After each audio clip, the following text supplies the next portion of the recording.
கர்த்தர் எனக்காக யாவையும் செய்து முடிப்பார். அவர் கிருபை என்றும் உள்ளது. அவர் தம்முடைய கரத்தின் கிரியைகளை நிகழ விட மாட்டார். இந்த நல்ல அருமையான காலை வேளையிலே தேவ ஆவியானவர் நம்ம ஆவி ஆத்ம சரீரத்தை அவர் பலப்படுத்தி கொண்டிருக்கிறார். இவ்வளவு செய்திகளை இந்த நாட்களில் தேவன் ஒளிபெருக்கின் மூலமாக, ஆடியோக்கள் மூலமாக, நேரடியாக எவ்வளோ காரியங்களை நம்ம கேட்பதற்கு, பார்ப்பதற்கு தேவன் நமக்கு உதவி செய்கிறார். மீண்டும் ஒரு முறை கூட ஆண்டவராகிய இயேசு கிறிஸ்துவின் நாமத்திலே நற்செய்தி எழுப்புதல் ஊழியத்தின் சார்பாக உங்களுக்கு என்னுடைய வாழ்த்துதலையும் ஆசீர்வாதத்தையும் கொண்டு வருகிறேன். கர்த்தர் உங்களை ஆசீர்வதிப்பாராக. இன்றைக்கும் அநேக செய்திகள் மூலமாக தேவன் உங்களோடு கூட பேசிக்கொண்டே இருக்கிறார். உங்களுக்கு இந்த நாட்களிலே கொடுக்கப்பட்ட செய்திகளை தயவுசெய்து உங்களுக்கு பிரயோஜனமாக இருந்தவைகளை இந்த செய்தியில் உங்களுக்கு கீழே வருகிற இந்த ஃபோன் நம்பரில் நீங்கள் எங்களுக்கு கான்டாக்ட் பண்ணிங்கன்னா உங்களுக்கு இன்னும் சரியான ஆலோசனைகளை கொடுத்து உங்களுக்காக ஜெபிக்க தேவன் உதவி செய்வார். ஆகவே நீங்கள் கவனமாக கேட்டு நீங்கள் உங்கள் வாழ்க்கையை ஆசீர்வாதமாக்கிக் கொள்ளுங்கள். கர்த்தர் உங்களை ஆசீர்வதிப்பார். இந்த நாளில் பண்டிகை நாளுக்கு ஆயத்தமாகிறோம். பண்டிகை நாள், இந்த பண்டிகையை நமக்கு இயேசு பிறந்த நாளில் நம்ம கிறிஸ்மஸாக கொண்டாடுகிறோம். அதுக்கப்புறம் நமக்கு நிறைய என்ன செய்கிறோம், குருத்தோலை ஞாயிறு, இன்னும் பஸ்கா பண்டிகைகள், இப்படி ஏராளமான அறுப்பின் பண்டிகை, இப்படி ஏராளமான நமக்கு நாமளாக சில காரியங்களை வைத்து நம்ம என்ன செய்கிறோம், சந்தோஷமாக சபைகளில் நம்ம இது பண்ணுறோம். ஆனால் இன்றைக்கு ஆண்டவராகிய இயேசு இந்த பூமியில் இறங்கி வந்து நமக்காக என்ன செய்ய எல்லா பாடுகளை சகித்து, நமக்காக சிலுவையில் அடிக்கப்பட்டு, நமக்காக மரித்து, நமக்காக அடக்கம் பண்ணப்பட்டு, நமக்காக அவர் இன்றைக்கும் அவர் 3வது நாளிலே உயிரோடு எழுந்தார் என்று வேதத்தில் நம்ம பார்க்கிறோம். அதுதான் ஈஸ்டர் பண்டிகை. உலகம் முழுவதிலும் ஜனங்கள் நினைக்கிறாங்க ஈஸ்டர் டே அதாவது உயிர்த்தெழுதலின் பண்டிகை. ஆண்டவராகிய இயேசு அவர் மரிக்கவில்லை, அவர் இன்றைக்கும் ஜீவனோடு இருக்க 3வது நாளிலே அவர் உயிர்த்தெழுந்தார் என்பதற்கு அடையாளமாக இன்றைக்கும் இஸ்ரவேல் தேசத்திலே அவருடைய கல்லறை காலியாக இருக்கிறது. நான் அந்த கல்லறையில் நின்று அவனுடைய கிருபையினால் ஒரு கூட்ட ஜனங்கள், கோடிக்கணக்கான மக்கள் அந்த இடத்துல போய் அதை பார்த்து ஜெபித்து அதில் பயத்தோடு வந்திருக்க பிள்ளைகளிலே அடியாளும் ஒருத்தி. நான் அந்த இடத்துல நிற்கும்போது ஒரு புதிய அபிஷேகத்தை தேவன் எனக்கு கொடுத்தார். ஆண்டவராகிய இயேசு கிறிஸ்துவுடைய கல்லறை இன்றைக்கும் அது காலியாக இருக்கிறது. அந்த காலியாக இருக்குது. அவருடைய கல்லறை ஒன்று தான் இன்றைக்கு காலியாக, இல்லைன்னா மற்ற எல்லா கல்லறைகள் எல்லாமே என்ன செய்யுது, இந்த நாட்களிலே நம்முடைய எலும்புகள் எல்லாம் அங்கே என்னதாவது என்ன செய்யும், இருக்கும். பூமியில் மண்ணுக்கு மண்ணாக இருக்கும். ஆனால் இவர் மண்ணோடு மண்ணாக போகலை. இவர் மண்ணானவர் அல்ல, இவர் ஆவிக்குரியவர். இவர் பரத்திலிருந்து இறங்கி வந்தார் தேவன், எல்லா அண்ட சராசரங்களையும் படைத்தவர், எல்லா தேவர்களுக்கும் மேலான தேவன். ஆகவே இந்த நாளில் அவருடைய உயிர்த்தெழுதல் ஒரு மகிமையான காரியம், ஒரு வல்லமையான காரியம். இன்றைக்கு நம்ம வாழ்க்கையில் உள்ள செத்துப்போன பகுதிகளை தேவன் உயிர்ப்பிக்க போகிறார். இந்த உயிர்த்தெழுதலின் பண்டிகையில் நம்ம குடும்பத்தில், நம்ம தனிப்பட்ட வாழ்க்கையில் எந்தெந்த பகுதிகள் எல்லாம் மரித்து போய் கிடக்கிறதோ தேவன் இந்த உயிர்த்தெழுதல் பண்டிகை நாளிலே அதை அவர் உயிர்ப்பிக்க போகிறார். ஆண்டுடைய கரத்தில் இந்த பண்டிகை நாட்களில் ஆழமான அர்த்தத்தையும் அறிந்து புரிந்து ஏற்றுக்கொண்டு அதன்படி வாழ நம்ம ஒப்பு கொடுப்போம். அங்கே என்ன நடக்குது, ஆண்டவராகிய இயேசுவை சிலுவையில் அடித்தாங்க. அவர் 7 வார்த்தைகளை நமக்காக சொன்னார். சொல்லி அவர் இறுதியில் பிதாவே உம்முடைய கைகளில் என் ஆவியை ஒப்புவிக்கிறேன் என்று சொல்லி தன்னுடைய ஆவியை அவர் தேவனுடைய கரத்தில் பிதாவின் கையில் கொடுத்து விட்டார். இப்போ என்ன செய்கிறாங்க, அவங்களுடைய சொந்தக்காரங்கெல்லாம் என்ன செய்கிறாங்க, அதில் சிமியோன் என்கிற ஒரு அருமையான மனுஷன், அவன் ஒரு பெரிய பணக்காரன். அந்த ஜோசப் அந்த யோசேப் அவர் என்ன செய்கிறாரு, அவருக்காக வைத்திருந்த கல்லறையில் இயேசுவை என்ன செய்கிறாரு, அடக்கம் பண்ணுறதுக்கு எல்லாம் ஒழுங்கு பண்ணுறாங்க. அந்த நாளில் வேறு ஒன்றும் அவங்களால செய்ய முடியல. ஆனால் இறக்கி அவர் மேலே வெள்ளை துணிகளெல்லாம் போட்டு சுற்றி பரிமள தைலங்களெல்லாம் நல்லா இது பண்ணி எம்பாம் பண்ணி அவங்க என்ன செய்கிறாங்க, அந்த கல்லறையில் கொண்டு போய் அடக்கம் பண்ணுறாங்க.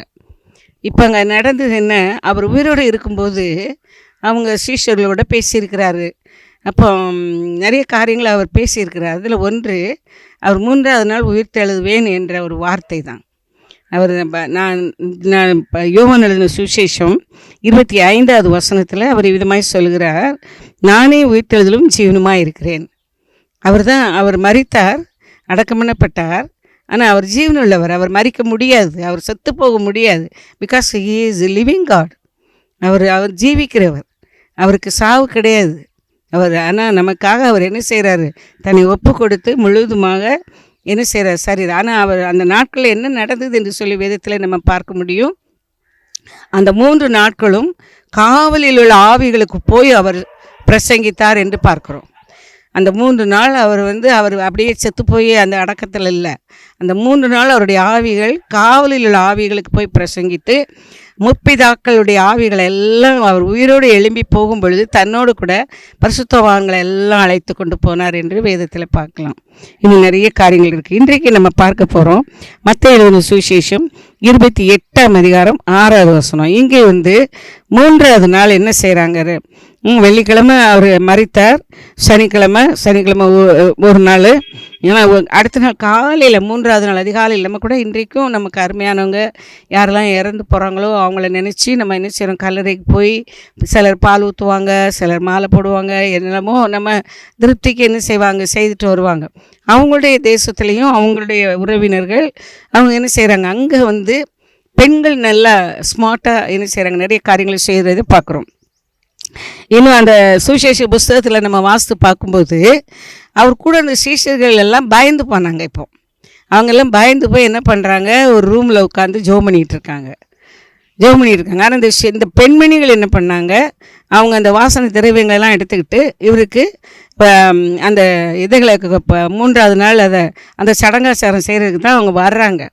அந்த கல்லறைக்கு வரும்போது அவங்க என்ன செய்கிறாங்க, அதிகாலையில் அவங்க என்ன செய்கிறாங்க, இருட்டோடே வர்றாங்க. அதில் ஒரு அம்மா மகதலேனா மரியாள், கன்னி மரியாள், இயேசுவின் தாயும் இருக்கிறாங்க, கிளையப்ப மரியாள் இருக்கிறாங்க, இன்னும் நிறைய சகோதரிமார்கள்.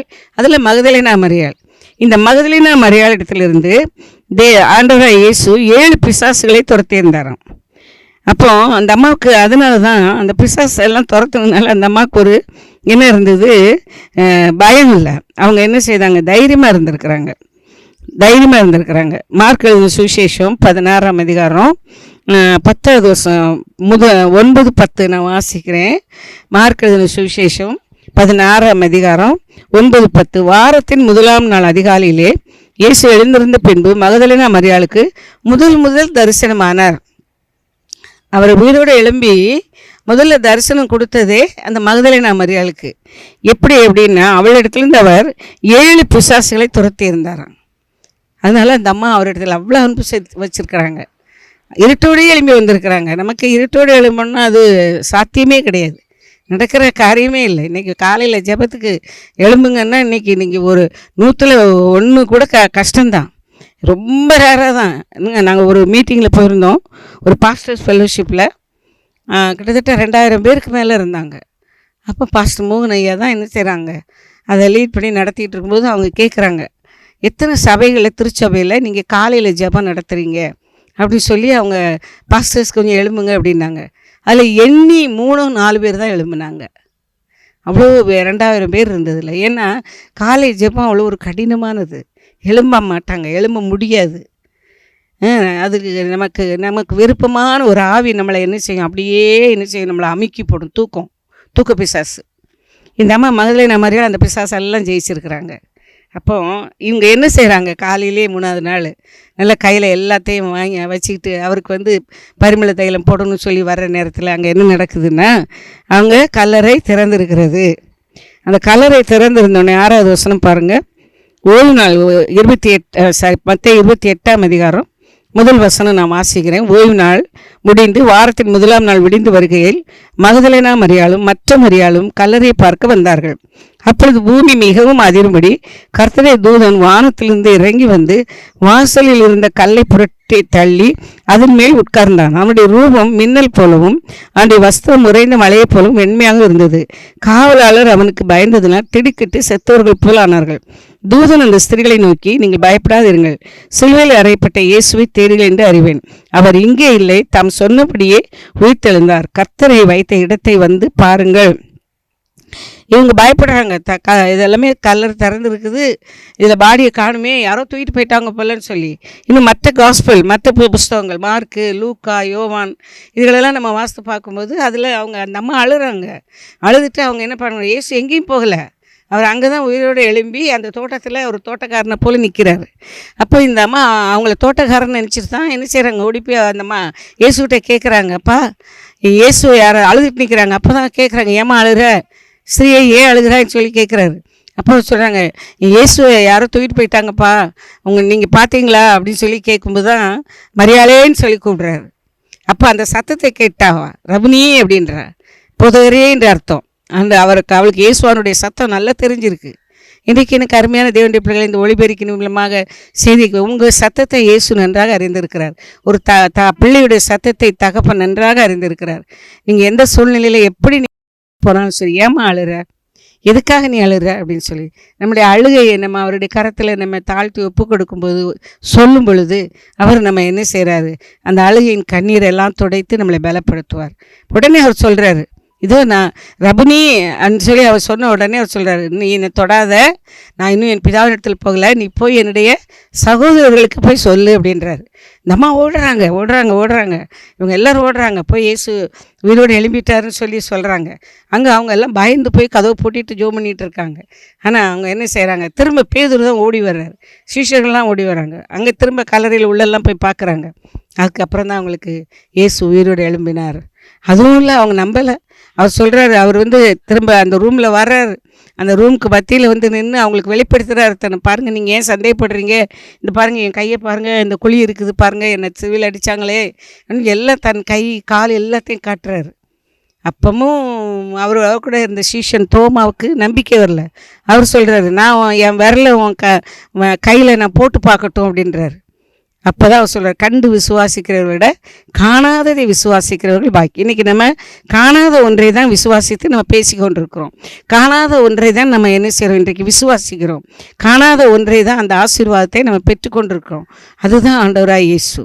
அந்த இயேசு என்கிற நாமத்தில் அவ்வளோ ஒரு கிருபை, வல்லமை, மகிமை, ஆசீர்வாதம் இருக்குது. இன்றைக்கி இந்த உயிர்த்தெழுதின் பண்டிகை நாளில் பாரம்பரியமாக எங்களுக்கு நாங்கள் சின்ன வயசில் இருக்கும்போது நாங்கள் ஒரு பாரம்பரிய சபையில் தான் வளர்ந்தோம். ஆனால் அப்பாவுக்கு கிறிஸ்மஸ் நாளுன்னா போதும், அவ்வளோ கொண்டாட்டம். போய் அங்கே மார்க்கெட்டில் என்னென்னலாம் இருக்குமோ எல்லாம் வாங்கிட்டு வருவாங்க. இறா வாங்குவாங்க, ஈரல் வாங்குவாங்க, சிக்கன் வாங்குவாங்க, எல்லாத்தையும் வாங்கிட்டு கொடுத்து ஒரு வான்கோழி கறியும் வாங்கிட்டு வந்துடுவாங்க. இந்த ஈஸ்டர்லலாம் கட்டாயம் வான்கோழி கறி இருக்கும், எல்லாம் வாங்குவாங்க. ஆனால் எனக்குள்ளாக ஒரு வெறுமை இருந்துச்சு. எல்லாம் நல்லா எல்லாம் செய்கிறாங்க, நல்லா புது ட்ரெஸ்ஸு, எல்லாம் நல்லா என்ன செய்கிறோம், பாட்டு பாடுறோம், கொயரில் பாட்டு பாடுறாங்க, நல்லா எல்லாம் புக்கு அள்ளிட்டு போவோம். நல்லா சபைக்கு போகும்போது பார்த்திங்கன்னா அந்த பாரம்பரிய சபையில் கீர்த்தனை, பாமாலை, ஜெப புக்கு, பைபிள், இந்த 4 இவ்வளோ பெருசு இருக்கும், அடிக்கிட்டு போவேன். ஆனால் வெறுமையாக இருந்தேன். தேவன் என்னை சந்தித்தார். இன்றைக்கி எத்தனையோ ஆயிரங்கள் லட்சங்களுக்கு தேவன் ஆசீர்வாதமாக வழி நடத்துகிறார். எனக்கு அருமையான தேவனுடைய பிள்ளைங்களே, அவர் இங்கே இல்லை, அவர் உயிர்த்தெழுந்தார். இப்போ ஆண்டவர் நம்ம கூட பேசுகிறாரு, நான் எப்பவும் உன் கூடவே இருக்கிறேன் மகளே. ஜீவனுள்ள தேவன் நம்மளை பார்த்து சொல்கிறாரு. அந்த உயிர்த்தெழும் வல்லமை நமக்குள்ளே இருக்குமானா, அவர் உயிரோடு எழும்பி இருக்கிறார் உண்மை. அவர் நம்மளை விட்டு வேறு எங்கேயும் போகலை. அவர் நம்மை சூழ்ந்து இருக்கிறார், நமக்குள்ளே இருக்கிறார். தேவனுடைய ராஜ்யம் உங்களுக்குள்ளே இருக்குதுன்றார். அது நீதியும் சமாதானமும் பரிசுத்த ஆவியினால் உண்டாகிற சந்தோஷம். இன்றைக்கி ஆண்டவருடைய கரத்தில் அந்த உயிர்த்தெழும் வல்லமையை நம்ம பெற்றவங்களாக கடந்து சொல்லணும். இந்த ஈஸ்டர் பண்டிகை நாளில் எத்தனை பேர் நம்ம பாரம்பரியமாக வெறும் பிரியாணி சாப்பிட்டு, அல்ல வெறுமையாக நம்ம சொந்த ட்ரெஸ்ஸை போட்டு வெறுமையாக அங்கே போனோம் இங்கே போனோம் இதை மட்டும் நம்ம செய்தோன்னு இல்லாமல், உண்மையாகவே என் ஆவி உயிர்ப்பிக்கப்படணும். என் ஆத்துமா என்ன செய்யணும், பலனடையணும். என் ஆத்துமாவில் ஒரு சமாதானம் வேணும். நீங்கள் ஆட்டோமேட்டிக்காக உங்கள் சரீரத்தில் உள்ள எல்லா வியாதியும் மறையும். ஒரு ரகசியத்தை உங்களுக்கு சொல்கிறேன், நீங்கள் ஆவியில் நிரம்பி தேவனுக்கு பிரியமானதை நீங்கள் செய்ய விரும்பிட்டீங்கன்னா உங்கள் சரீரத்தில் ஒரு வியாதியும் குடிகொள்ளாது. உங்கள் வாழ்க்கையில் உள்ள ஒரு பிரச்சனையும் உங்களை தொடர்ந்து வராது. உங்களுக்கு உள்ள எல்லா காரியத்திலும் தேவன் வெற்றியை கொடுப்பார் உங்களுக்கு. ஏன்னா அவர் வெற்றி சிறந்தார். சிலுவையில் அவர் வெற்றி, பிசாசு, உலகம், மாம்சத்தின் மேலே 40 நாட்கள் உபவாசம் மட்டும் இல்லை, அவர் உபவாசம் பண்ணி ஜெயித்தார். அதோடு கூட அவர் பாடுகளை எல்லாம் சகித்தார். அவர் மரணத்தை அவர் சொந்தமாக ஏற்றுக்கொண்டார். அது மட்டும் இல்லை, அவர் 3ஆவது நாள் அவர் ஜீவனோடு உயிரோடு எழும்பினார். போராடினார், பிதாவின்ட்டு அப்பாட்ட போராடினார், எனக்கு உதவி செய்யும், இந்த பாத்திரம் என்னை விட்டு நீங்கள் டூன்லாம் கேட்டு பார்த்தாரு. அவர் அசைவே இல்லை. அவருடைய மரணம் தேவனுடைய சித்தம், அவருடைய உயிர்த்தெழுதல் தேவனுடைய சித்தம். இன்றைக்கும் அவருடைய உயிர்த்தெழுதலில் ஒரு வல்லமை இருக்குது. உங்களுடைய என்னுடைய வாழ்க்கையில் செத்துப்போன எல்லா பகுதிகள், சரீரத்தில் உறுப்புகளானாலும் சரி, நரம்புகள், தசைகள், இரத்த நாளங்கள், தலையிலிருந்து கால் வரைக்கும் உள்ள எந்த உறுப்புகள் பழுதாக இருந்தாலும் எல்லாவற்றையும் தேவன் உயிர்ப்பிப்பார். சங்கீதம் 119 நீங்கள் வாசித்து பார்த்தீங்கன்னா 7 வகையான உயிர்ப்பித்தலை குறித்து போட்டிருக்கு. அவருடைய கிருபையினால் உயிர்ப்பிக்கிறது, அவருடைய நீதியினால் உயிர்ப்பிக்கிறது, அவருடைய கற்பனைகளின்படி பிரமாணங்களை உயிர்ப்பிக்கிறது, அவருடைய கட்டளைகளை உயிர்க்கிறது, அவருடைய வாக்கினால் உயிர்ப்பித்தல். இப்படி 7 வகையில் அவர் உயிர்ப்பிக்கிற ஆவியை நமக்கு கொடுத்துருக்கிறார். இன்றைக்கு நம்ம அந்த பரிசுத்த ஆவியானவருக்கு ஒப்பு கொடுப்போமா? அப்போ நம்ம மறுபடி பிறந்து அநேகர் ஞானஸ்தானம் கூட என்ன செய்கிறாங்க, ஆவிக்குரிய ஞானஸ்தானம் கூட என்ன செய்கிறாங்க, சபைகளில் போய் எடுக்கிறாங்க. ஆனால் அதுக்கப்புறம் 1 மாதம் 2 மாதம் தான் ஒழுங்காக இருக்காங்க. அதுக்கப்புறம் அவங்க பழைய குருடி கதை தரடி இந்த மாதிரி என்ன செய்துடுறாங்க, ஒழுங்காக பைபிள் வாசிக்கிறது, ஒழுங்காக சபைக்கு வர்றது கிடையாது, ஒழுங்காக ஆலயத்துக்கு வர மாட்டாங்க. இன்னும் சிலர் என்ன செய்வாங்க, அவங்கவுங்க நேரத்துக்கு போவாங்க, நேரத்துக்கு வருவாங்க. இன்றைக்கி ஆண்டவர் எல்லாரும் பிரஜாதிகள் இன்றைக்கி ஒரு பெரிய திரள் கூட்டம். இது நாட் ஓன்லி ஒரு பர்டிகுலர் பீப்புளுக்கு மட்டும் இல்லை, ஏதோ கிறிஸ்தவங்க தான் இதை பாரம்பரியமாக கொண்டாடுறாங்கன்னு இல்லை. இது உலகம் முழுவதிலும் தேவன் சிருஷ்டித்த எல்லா சிருஷ்டிகளுக்கும் இது சொந்தமானது. அவருடைய உயிர்த்தெழுதின் பண்டிகை, அவருடைய பிறப்பு பண்டிகை எல்லாம் எல்லா ஜாதிகளுக்கும் சொந்தமானது, எல்லா பாஷையில் உள்ளவங்களுக்கும் சொந்தமானது. கடந்த நாள் எங்களுடைய சபையில் ஒரு இந்தி குடும்பம் வந்துக்கிட்டு இருக்காங்க. அதுங்களுக்கு படிக்க தெரியாது, எழுத வாசிக்க தெரியாது. அவன் ஒரு பார்பர் கடை வச்சுருக்கிறான், முடி வெட்டுற கடை. அப்போ அவன் தகப்பனார் இறந்து போனார். அவர் கொஞ்சம் கடனெல்லாம் வச்சுட்டு இறந்து போயிட்டார். அந்த கடன்காரங்க அங்கே இருந்த பொருளெல்லாம் எடுத்துகிட்டு போயிட்டாங்க. கடையும் கூட பூட்டிட்டாங்க. கடையும் கூட அவங்களுக்கு அந்த இது இல்லை, நடத்தக்கூடிய இது இல்லை. இவனால் தாங்க முடியல. கடன் பாரம் வேறு ஒரு பக்கம், பிழைப்புக்கு எந்த ஒரு வழியும் இல்லை. இவன் கொஞ்சம் வருஷமாக அங்கே இருக்கிறான். தான் மனைவி 3 பிள்ளைங்க, குட்டி பிள்ளைங்க, 3 ஆண் பிள்ளைங்க. அந்த பொண்ணு சின்ன பொண்ணு, நார்த்தில் உள்ள பிள்ளைங்க. அந்த பிள்ளைங்க திடீர்னு ஒரு நாள் சபை ஆராதனை நடந்துகிட்டு இருக்கும்போது, ஆராதனையில் அந்த மகன் அழுதுகிட்டு ஓடி வந்தான். சபையில் மேலே நின்று அழுதுட்டு நிற்கிறான். ஆராதனை நடந்துகிட்டு இருக்கு. அப்போ எல்டரில் சபையில் உள்ள ஒரு சகோதரர் ஓடி போய் அவனை கொஞ்சம் அமர்த்தி அவனை ஒரு சேர் போட்டு அதில் உட்கார வச்சுட்டு, அவனுக்கு தமிழ் கொஞ்சம் புரியும், நீ முதல்ல இந்த ஆராதனை முடிவு வரைக்கும் இதை கேளு, இதில் பொறுமையாக இருந்தது. அதுக்கப்புறம் அவன் கொஞ்சம் கொஞ்சமாக கேட்டு அமைதியாக இருந்தான். திரும்ப அவனோட நாங்கள் பேசணும், அவனுக்கு ஜெபம் பண்ணோம். அவனுக்கு சபையிலேருந்து ஒரு நல்ல கேலண்டர் கொடுத்தோம். அவனுக்கு இங்கிலீஷ் கேலண்டர் தான் கொடுத்தோம். அவனுக்கு யாரை வச்சாகிலும் இந்த இங்கிலீஷ் கேலண்டரையோ அல்லது தமிழ் கேலண்டரையோ என்ன செய்ய, நீ அந்த வசனங்களெல்லாம் வாசி. அப்புறம் அவனுக்கு கொஞ்சம் கொஞ்சமாக பலன் வர ஆரம்பிச்சிது. சந்தோஷம், நம்மளை நேசிக்கிறதுக்கு ஒரு குடும்பத்தை தேவன் கொடுத்துருக்கிறாருன்னு சொல்லி. அப்புறம் அவனுக்கு கொஞ்சம் கொஞ்சமாக அவனுக்கு கொஞ்சம் உதவிகள் செய்து, அவனுக்கு அந்த கடையில் போர்டெல்லாம் வச்சு வாடகை கொடுத்து, வாடகைக்கு உதவி செய்து, அரிசி பருப்புகள்லாம் வாங்கி கொடுத்து அந்த குடும்பத்தை கொஞ்சம் நேசித்து எல்லாம் வழி நடத்தணும். ஆனால் அவன் பழைய வாழ்க்கைகளில் தான் அவன் நிறைய காரியங்களை அவன் போகிறத நாங்கள் பார்க்க முடிஞ்சுது. அந்த பொண்ணு அந்த குழந்தைங்களை கூட்டிகிட்டு ஆலயத்துக்கு வரும். ஆனால் அவனுடைய வாழ்க்கையில் மாற்றம் அப்படி ரொம்ப தெரியல. ஆனால் அவனுக்கு தெரியுது இதில் சம்திங், இதில் ஏதோ ஒரு வல்லமை இருக்குது அப்படின்றது அவனுக்கு தெரியுது. ஆனால் அவனால் பழைய வாழ்க்கையை விட்டுட்டு வர முடியல. அப்போ அவன் என்ன பண்ணான், ஊருக்கு அவங்க ஊரில் ஒரு சபைக்கு இந்த பொண்ணு போகும், அவனுடைய ஒய்ஃப் போயிட்டு இருந்துருக்கிறான். ஸோ இவங்க என்ன செய்திருக்காங்க, அந்த ஊரில் போய் அது ஹிந்தியில் நடக்கிறது. அப்போ அந்த இடத்துல போய் அவங்க என்ன செய்திருக்கிறாங்க, ஒப்பு கொடுத்து ஞானஸ்தானம் எடுத்துருக்குறாங்க. கொஞ்ச நாள் அங்கே இருந்தாங்க. அங்கே யாரோ இறந்து போனாங்க. அந்த இடத்துல அவங்க என்ன செய்தாங்க, அந்த பாஸ்டர்கிட்ட ஞானஸ்தானம் எடுத்துகிட்டு திரும்பவும் நம்ம சபைக்கே தான் வந்தாங்க. இப்போ வந்தோடனே அந்த பொண்ணு சொல்லிச்சாம்மா, நாங்கள் இப்படி அங்கே சபைக்கு நான் போன இடத்துல சபை பாஸ்டர் மூலமாக எங்களுக்கு ஞானஸ்தானம்லாம் கொடுத்தாங்க. நான் சொன்னேன், ஞானஸ்தானம் ஓகே நல்லது, ஆனால் நம்ம வாழ்க்கையில் ஒரு மாற்றம் இருக்கணும். பழைய ஆளாக நம்ம என்ன செய்யக்கூடாது, பழைய பாவங்கள் எதுவும் நம்மளை தொடர்ந்து வராமல் நம்மளை காத்துக்கணும்னு சொல்லி அந்த பிள்ளைங்களை இன்னை வரைக்கும் நாங்கள் நடத்திக்கிட்டு இருக்கோம். கடந்த நாளில் இந்த பரிசுத்த பந்தியில் பங்கு கொள்ளும்போதும் அந்த மகனோடு ஆவியானவர் நல்லா கிளியராக பேசியிருக்கு. அவர் நல்லா இப்போ நல்லா வந்துக்கிட்டு இருக்காங்க. இப்போ அந்த பிள்ளைங்களை ஆண்டவர் எவ்வளவா நேசிக்க, அந்த பிள்ளைங்களுடைய ஆவி, அந்த பிள்ளைங்களுடைய ஆத்துமா, அந்த பிள்ளைங்களுடைய சரீரம் எல்லாத்தையும் ஆண்டவர் உயிர்ப்பிக்கிறார். இப்போ அவங்க என்ன செய்திருக்காங்க, இன்னொரு ஃபேமிலியை கொண்டு வராங்க. இன்னொரு ஃபேமிலி வந்திருக்காங்க, இன்னொரு ஹிந்தி ஃபேமிலியை அவங்க இப்போ ரெகுலராக கொண்டு வராங்க. இப்போ எங்களுக்கு நான் ஈவினிங் 1 மணி நேரம் அவங்களோட நான் செலவு பண்ணுறேன். எனக்கு கொஞ்சம் இங்கிலீஷ் ஹிந்தி தெரியும். அந்த ஹிந்திலேயே அவங்கக்கிட்ட என்ன செய்கிறேன், ப்ராக்டிக்கலாக அவங்ககிட்ட பேசி அவங்க அந்த குழந்தைங்களுக்கெல்லாம் வசனம் சொல்லி கொடுத்து ஜெபம் பண்ணி அவங்கள ஆசீர்வதித்து அனுப்புவோம். அப்போ ஒரு உயிர்த்தெழுதின் வல்லமை உங்களுக்குள்ளே வந்தால் ஒரு எழுப்புதல் உங்கள் வாழ்க்கையில் கட்டாயம் வரும், ஒரு மாற்றம் வரும். உங்கள் வாழ்க்கையை ஆண்டவர் ஆசீர்வதிப்பார். நீங்கள் தரித்திரப்பட மாட்டீங்க. நீங்கள் வேதனை, உங்கள் வியாதிகள் எல்லாம் மறையும். சரீரத்தில் எப்படிப்பட்ட வியாதிகள் இருந்தாலும் சரி எல்லாம் மறைஞ்சிரும். அவனுடைய கரத்தில் ஒப்பு கொடுப்போமா, ஆண்டவரே என்னை நினைத்தருளும்ப்பா, எனக்கு இந்த உயிர்த்தெழுதல் பண்டிகையில் என் வாழ்க்கையில் இருக்கிற இந்த பிரச்சனைக்கு ஆமாம் ஒரு பதில் எனக்கு வேணும் ஆண்டவரே, எனக்கு உதவி செய்யுங்க, நான் என்னை ஒப்பு கொடுக்குறேன், என்னை நினைத்தருள்னு சொல்லி நம்மளை ஆண்டவருடைய கரத்தில் ஒப்பு கொடுப்போம். நிச்சயமாக அவர் 3ஆம் நாளில் உயிரோடு எழும்பினார். அவர் நமக்காக, பாவத்துக்காக நம்ம மரித்த தேவன் வியாதியின் மேலே ஒரு ஜெயத்தை கொடுத்திருக்கிறார். நமக்கு எல்லா பிரச்சனைகளிலும் நமக்கு ஒரு ஜெயத்தை கொடுத்துருக்கிறார். 1 பேதுரு 3ஆம் அதிகாரம் 21வது வசனத்தில் அவர் நம்மோடு பண்ண உடன்படிக்கையெல்லாம் அவர் என்ன செய்கிறாராம், நினைவு கூறுறார். நம்ம ஞானஸ்நானம் எடுக்கும்போது அவர் நமக்கு நல்ல ஒரு உடன்படிக்கையை பண்ணுகிறார். அந்த உடன்படிக்கையின் மூலமாக தேவன் பெரிய காரியங்களே நமக்கு அவர் செய்து வருகிறார். இன்றைக்கும் நம்ம ஆண்டுடைய கரத்தில் நம்மளை தாழ்த்தி ஒப்பு கொடுப்போம். 3ஆம் அதிகாரம் 1 பேதுரு 3ஆம் அதிகாரம் பேதுரு என்கிற சீஷன் அவருக்கு எழுதியிருக்கிறார். அதற்கு ஒப்பனையான ஞானசமானது மாம்ச அழுக்கை நீக்குதலாயிராமல் தேவனை பற்றும் நல் மனசாட்சியின் உடன்படிக்கையாக இருந்து இப்பொழுது நம்மையும் இயேசு கிறிஸ்துவினுடைய உயிர்த்தெழுதலினால் ரட்சிக்கிறது.